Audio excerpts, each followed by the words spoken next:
Mesdames, Messieurs, bonjour et bienvenue dans ce bulletin d'information santé pour commencer. Après la réapparition de la fièvre à virus Ebola en Guinée-Conakry, le Sénégal prend ses devants et joue la carte de la prévention. Nos frontières sont à nouveau sous surveillance. Une structure d'accueil et de traitement a aussi été installée à l'hôpital Fann de Dakar. La 17e édition de la FIARA a ouvert ses portes ce mardi. La cérémonie d'ouverture a été présidée par le ministre de l'Agriculture et celui de l'Élevage.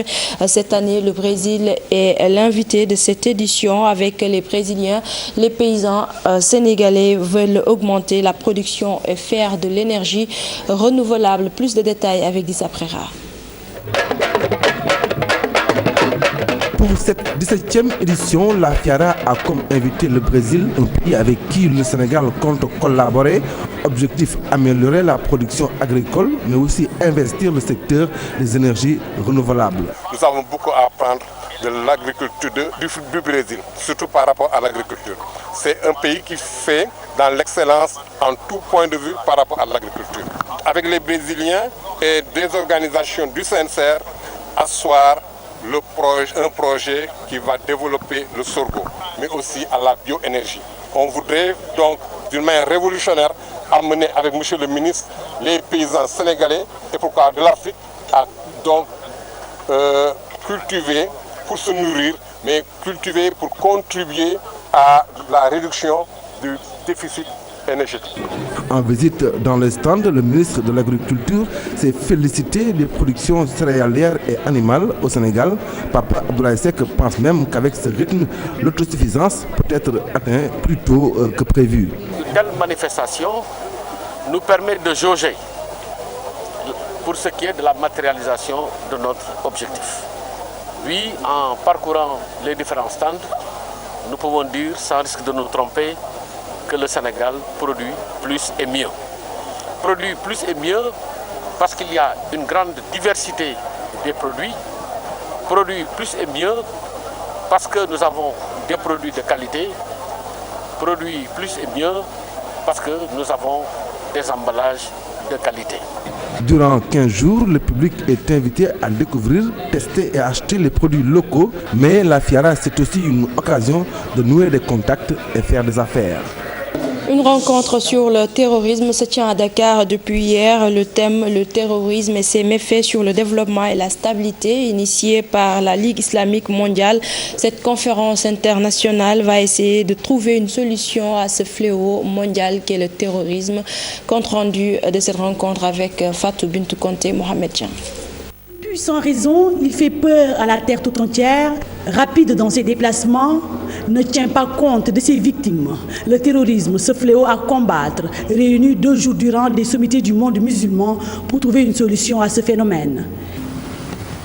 Le terrorisme est un fléau qu'il faudrait combattre parce que le terrorisme est aveugle. Il tue nos enfants, nos filles, il tue sans distinction tous les êtres humains. Pourtant, il n'existe aucune relation entre les pratiques abjectes du terrorisme et les valeurs sublimes prônées par l'islam. Or, l'islam est une religion de paix, de tolérance, de justice et d'équité. Il y a des normes à respecter dans la religion musulmane. On ne décrète pas la djihad comme on veut et quand on veut. On ne fait pas la guerre à d'autres sans raison, sans pour qu'il y ait une agression ou une tyrannie ou un motif qui doit nécessiter vraiment cette guerre-là ou ce djihad-là. Dès lors, il urge au monde musulman de trouver des stratégies et un plan global de lutte contre le terrorisme. Et le plan global qui va être dégagé à travers vos travaux doivent à la fois concerner la coopération sécuritaire, judiciaire, éducative. Ce sont des stratégies qui doivent continuer. C'est-à-dire ce sont des stratégies d'abord de communication, d'éducation, d'éradication de la pauvreté. Le terrorisme, un fléau qui n'a rien à voir avec la Oumma islamique, sème la terreur dans le monde. Il est nécessaire de s'unir pour y faire face.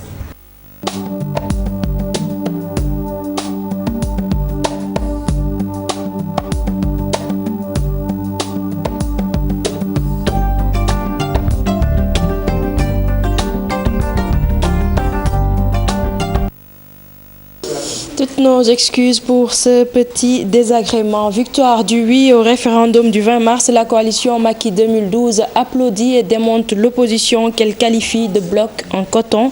Maodo Malick Mbaye et compagnie demandent à Khalifa Sall, Idrissa Seck, Malick Gakou et Abdoulaye Baldé de prendre leur retraite politique. En ce qui concerne le faible taux de participation, il est diversement apprécié par les membres de la coalition Macky 2012. Compte rendu de leur conférence de presse. Il tue sans raison, il fait peur à la terre tout entière, rapide dans ses déplacements, ne tient pas compte de ses victimes. Le terrorisme, ce fléau à combattre, réuni 2 jours durant des sommités du monde musulman pour trouver une solution à ce phénomène. La retraite politique pour Idrissa Seck, Malick Gakou, Abdoulaye Baldé et Khalifa Sall, c'est ce que suggère la coalition Macky 2012 après la victoire du oui au référendum du 20 mars. Aucun leader de ce bloc en coton n'a gardé son département, tous ont mordu la poussière. Khalifa Sall, laminé et humilié à Dakar. Malick Gakou, tailladé dans la banlieue.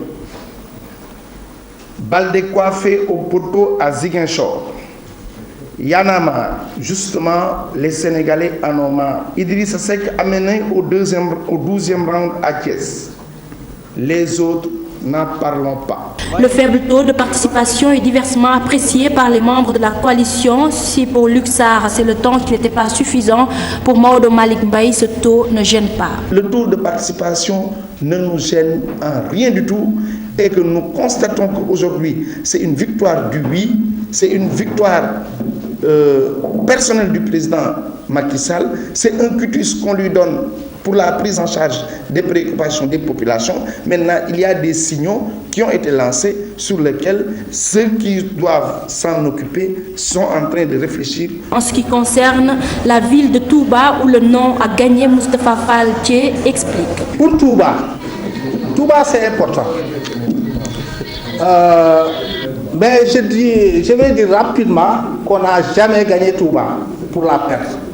On n'a pas perdu Touba parce qu'on ne l'a jamais gagné. Ce n'est pas une première. Touba n'est pas une défaite. Ceux qui gagnent Touba ont consolidé leur victoire. Mais malgré tout, on va en tirer les enseignements.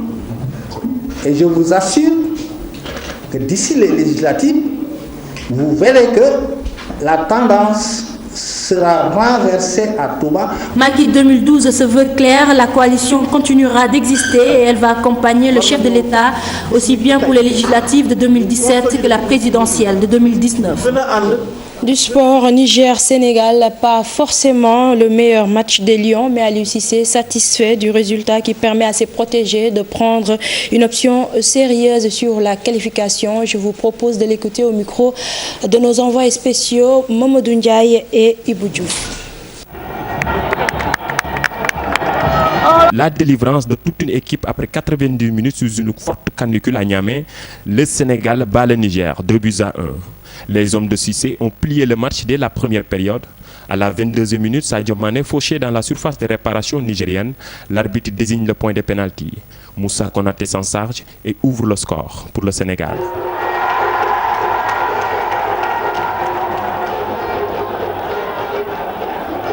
Avant la fin de la première période, Pape Ndiaye Souaré double la mise sous coup franc à l'entrée de la surface de réparation nigérienne. En deuxième période, les Lions ont subi les offensives nigériennes, poussées par leur public. À la 64e minute, Cheikh Ndoye commet une faute de main dans la surface de réparation sénégalaise, pénalty pour le Niger. Adebayor, l'attaquant nigérien, réduit le score. 2-1, score final, une victoire, synonyme de qualification. Oui, c'est une qualification acquise. Donc je suis vraiment fier de mes garçons. Ils ont su vraiment être costauds. Ils ont montré vraiment une détermination dans des conditions très difficiles avec la chaleur. Ce fut pas pour moi l'un de nos meilleurs matchs. Mais je crois que la seule chose qu'on essaiera de retenir, c'est que nous nous sommes qualifiés au bout de 4 journées. Le coach adjoint du Niger reconnaît que la meilleure équipe a gagné. Déjà, c'est des matchs dont déjà nous on est là pour grandir. Et c'est en faisant des matchs comme ça qu'on va grandir. On joue contre une équipe du Sénégal qui a beaucoup d'expérience, beaucoup de grands joueurs. Au match aller, on a tout donné. Bon, on a eu des petits pépins au niveau de la préparation, des déplacements et surtout on a eu le problème, le gardien qui s'est blessé la veille. Bon, c'est pas une excuse, mais bon, ça fragilise un peu un groupe. Mais on a tout donné et au match retour, on a fait une mauvaise entame de match. On a eu aussi un pépin de Kofi au dernier moment qu'on a su qui n'était pas là. Donc c'est un joueur d'expérience qui nous a fait beaucoup défauts derrière. Bon, nous, on travaille sur la jeunesse. Avec cette victoire, le Sénégal compte 12 points et assure presque sa qualification aux prochaines CAN Gabon 2017. C'était là les temps forts de la manche retour entre le MENA et les Lions du Sénégal. Un compte rendu de Mamadou Ndiaye Ibou Diouf. La pose de la première pierre de l'arène nationale aura lieu le 7 avril prochain dans la commune de Pikine Nord. Le ministre des Sports soutient qu'une étude d'impact environnemental et social a déjà été réalisée. Mokhtar Ba, que nous allons écouter au micro de Cheikh Tidiane John. L'arène nationale, vous savez que c'était un rêve. D'aucuns qualifiaient même cela d'éléphant blanc, mais avec beaucoup de détermination et d'engagement de la part du chef de l'État et du gouvernement du Sénégal, nous avons en tout cas eu à soulever, en tout cas à contourner les obstacles, à mettre nos efforts ensemble pour que les populations comprennent, mais aussi que les sportifs du Sénégal puissent disposer, surtout les lutteurs, d'une infrastructure digne de ce nom. L'entreprise chinoise est venue et a accéléré les travaux et que le chef de l'État procédera à la pose de la première pierre le 7 à 16 h au niveau du site. Voilà qui met fin à ce bulletin d'information. Merci de l'avoir suivi. L'info revient à 8 h en Wolof.